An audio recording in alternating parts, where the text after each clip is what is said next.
ॐ सच्चिदानन्दरूपाय विश्वोत्पत्त्यादिहेतवे तापत्रयविनाशाय श्रीकृष्णाय वयं नमः। आउनुहोस् आज श्रीमद्भागवत महापुराणको 6औं स्कन्द सप्ताह कथा श्रवण विधिलाई श्रवण गरौँ। श्री सनत कुमारजीले अगाडि भन्नुभयो, हे नारद, अब म तिमीलाई सप्ताह श्रवणको विधि सुनाउँछु, ध्यानपूर्वक सुन। बन्धु बान्धवहरूको सहायता र केही सम्पत्ति खर्च गरेर यो कार्य पूरा गर्न सकिन्छ। सर्वप्रथम ज्योतिषीलाई मुहूर्त सोध्नु। सप्ताहको लागि चैत्र कृष्ण पक्ष र पौषलाई छोडेर सबै महिना शुभ बताइएको छ, तर वार्षिक श्राद्ध सकेर तुरन्तै आरम्भ गरिन्छ भने केही हेर्नु पर्दैन। अन्यथा मलमास गुरु शुक्रास्तमा क्षय तिथिमा सप्ताह गर्ने विधान छैन।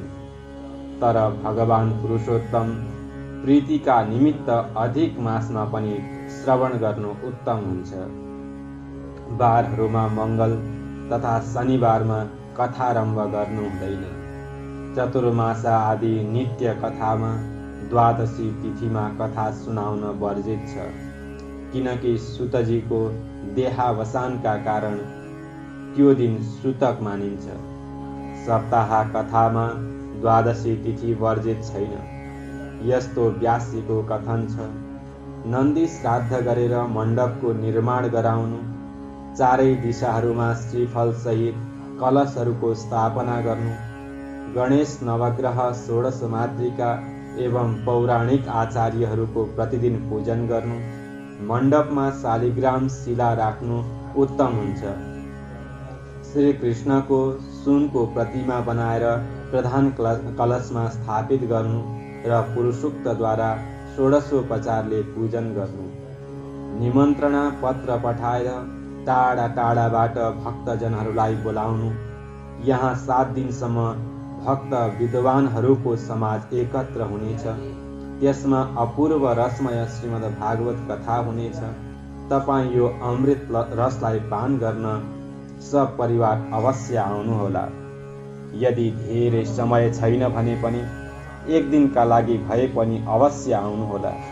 सप्ताह कथा एक क्षण पनि दुर्लभ हुन्छ। आगन्तुकहरूका लागि स्थान, भोजन आदिको समुचित प्रबन्ध गर्नु। तीर्थमा, वनमा अथवा घरमा जहाँ फराकिलो स्थान छ त्यहाँ कथाको मण्डप बनाउनु। वक्ताका लागि सुन्दर व्यासासनको व्यवस्था गर्नु। यदि वक्ता उत्तरमुख गरी बसेमा प्रधान श्रोता पूर्वमुख गरी बस्नु। यदि वक्ता पूर्वमुख गरी बसेमा प्रधान श्रोता उत्तरमुख गरी बस्नु। वक्ताका पछाडि बस्न निषेध छ। वक्ताले सप्ताहभन्दा पहिले नै क्षवर गराउनु पर्दछ। मध्यमा क्षवर गर्न वर्जित छ। अर्थमा सङ्कोच भयो भने पनि प्रकारान्तरले अश्लील शब्द प्रयोग नगरी कथा वाचन गर्नु पर्दछ। मध्याह्नमा 2 घडी विश्राम गर्नु। कथामा अप्रासङ्गिक कुरा नगर्नु।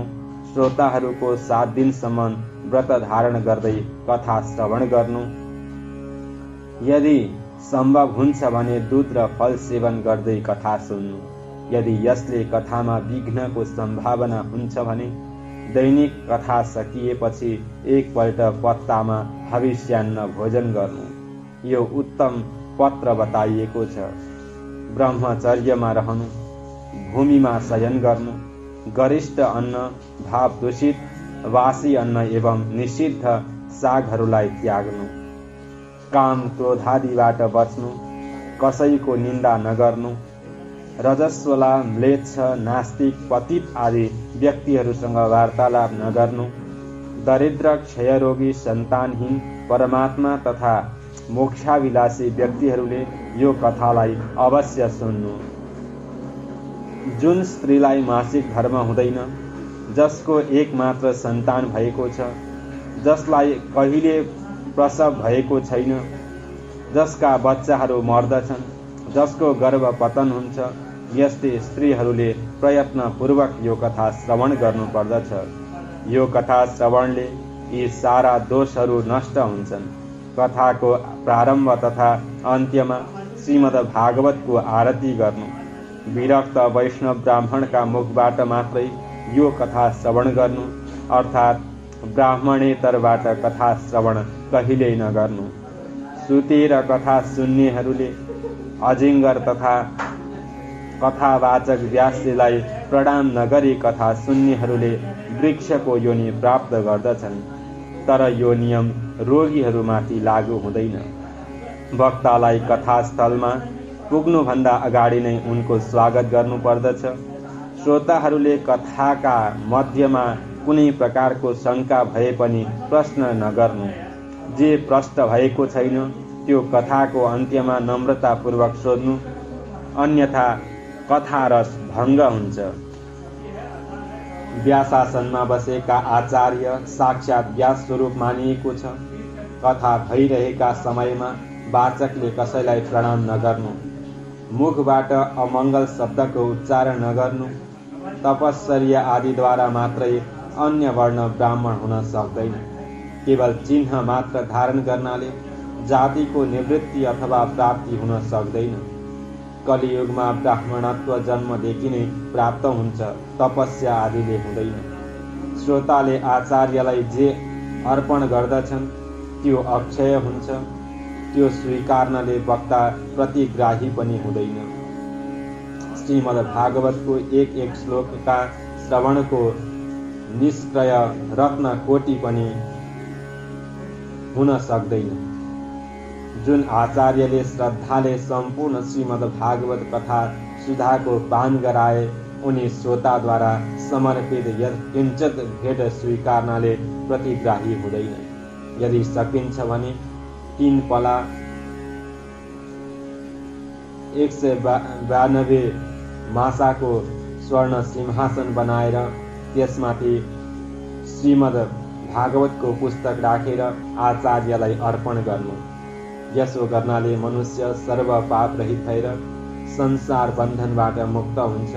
हे नारद, यो विधिले सप्ताह कथा सुन्दा अवश्य अक्षय फल प्राप्त हुन्छ।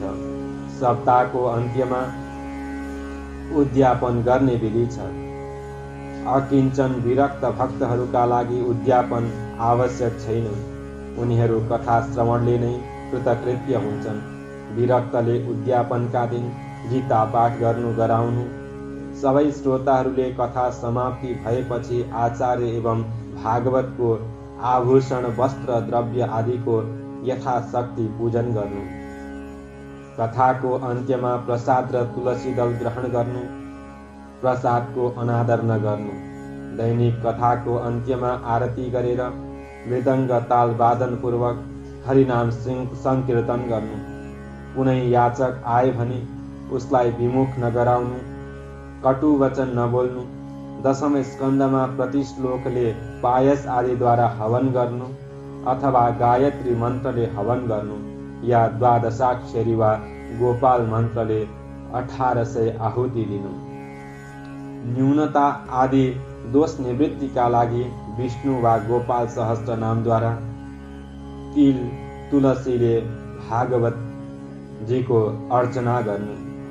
12 ब्राह्मणद्वारा खीर पायस पूरी हलवा आदि यथेष्ट भोजन गराउनु। यदि हवन गर्ने सामर्थ्य छैन भने हवनीय द्रव्य जौ तिल घिउ चामल आदि दान गर्नु। सनकादिकले भन्नुभयो, हे नारद, हामीले यस प्रकार सप्ताह विधिको वर्णन गर्यौं। सप्ताह श्रवण गर्नाले मनुष्यलाई भोग र मोक्ष दुवैको प्राप्ति हुन्छ। यसरी श्रीमद्भागवतको महात्म्य सुनाएर सनत कुमारले सप्ताह क्रमले श्रीमद्भागवतको कथा सुनाउनु भयो, जसका श्रवणले ज्ञान र वैराग्य दुवै युवा भए। भक्ति ती दुईलाई साथमा लिएर भगवान नाम संकीर्तन गर्दै नाच्न लागे। यो दृश्य देखेर नारदजीलाई आनन्दको सीमा रहेन। उहाँको शरीर पनि रोमाञ्चित भयो। नेत्रहरूबाट आनन्दाश्रुधारा बहन लागे। परमानन्दमा निमग्न भएर हात जोड्दै गदगद वाणीले नारदजीले सनत कुमारसँग भन्नुभयो, हे मुनिवर, आज म धन्य भएँ। तपाईँले अनुग्रहपूर्वक मेरो मनोरथ पूर्ण गरिदिनु भयो। भागवत कथाको श्रवण सबै धर्मभन्दा श्रेष्ठ रहेछन्। यो भगवानलाई अत्यन्त प्रिय रहेछ। यसका लागि भगवान वैकुण्ठलाई छोडेर सप्ताह यज्ञमा प्रकट हुनुहुन्छ। नारदजी यसो भन्दै हुनुहुन्थ्यो कि भ्रमण गर्दै 16 वर्षीय योगेश्वर श्री सुखदेवजी बिस्तारै बिस्तारै भागवतमा पद्यहरूको उच्चारण गर्दै त्यहाँ आइपुग्नुभयो। उहाँलाई देख्ने बित्तिकै सबै श्रोताहरूले उठेर भक्ति भावले नमन पूजन गर्दै दिव्य आसनमा बसाए। श्री सुखदेवजीले भन्नुभयो, हे रसज्ञ सज्जनहरू हो, यो श्रीमद् भागवत वेद रूपी कल्प वृक्षको सुमधुर फल हो। यो भक्ति रसले ओतप्रोत छ। भगवत कृपाले नै पृथ्वीमा पनि प्राप्त भएको हो। तपाईहरू दिन अथवा जीवनभरि यो अमृत रसको पान गरिरहनुहोस्। हे भाग्यवानहरू हो, स्वर्ग र ब्रह्मलोकको के कुरा, कैलाश र वैकुण्ठमा पनि यो अमृत रस सुलभ छैन। यो रसलाई सधैँ पान गरिरहनु, कहिले पनि यसको त्याग नगर्नु। श्री सुखदेवजी यसरी भागवतको महिमा भनिरहनु भएको थियो कि दिव्य मूर्ति भगवान प्रह्लाद आदि भक्तहरूका साथ सभा मध्यमा प्रकट हुनुभयो। भगवानको दर्शन पाउने बित्तिकै सारा भक्त मण्डली आनन्दित भयो। नारदजीले भगवानको प्रेमपूर्वक पूजन गरेर सिंहासनमा बसाउनुभयो। भक्त मण्डली वीणा, ताल, मृदङ्ग आदि बाजाहरूका साथ कीर्तन गर्दै नाच्न लागे। जय जयकारको ध्वनिले आकाश मण्डल गुन्जियो। चारैतर्फ आनन्दको सागर उर्लियो। कसैलाई पनि आफ्नो तन मनको होस रहेन। भक्तहरूको तन्मयतालाई देखेर भगवान अत्यन्त प्रसन्न हुनुभयो र भन्नुभयो, भक्तवृन्द, तपाईहरू अभीष्ट वर माग्नुहोस्। सबै भक्तहरूले एक स्वरले भने, भगवान, सप्ताह कथामा यसै प्रकार प्रकट भएर तपाईँ भक्तहरूको मनोरथ पूर्ण गरिदिनुहोस्। भक्तवत्सल भगवान तथास्तु भन्दै अन्तर्ध्यान हुनुभयो। सनकादि सहित नारदजी ब्रह्मलोक जानुभयो। सुतजी भन्नुहुन्छ, हे सौनक, मनुष्य शरीर पाएर जसले भागवतको श्रवण गर्दैन, पुराण पुरुष भगवानको आराधना गर्दैन भने संसारमा उसको जन्म व्यर्थ छ र पृथ्वीका लागि त्यो प्राणी भारभूत हो। भागवतको यो डिमडिम घोष हो कि जो मनुष्य दारिद्र्य दुःख रूपी ज्वराका तापले सन्तप्त छ, सांसारिक माया ममता रूपी पिशाचीद्वारा भिल्सिएको छ एवं संसार सागरमा डुबेको छ भने ऊ मेरा शरणमा आओस्, म उद्धार गर्न तत्पर छु।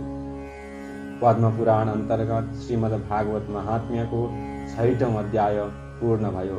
ओम।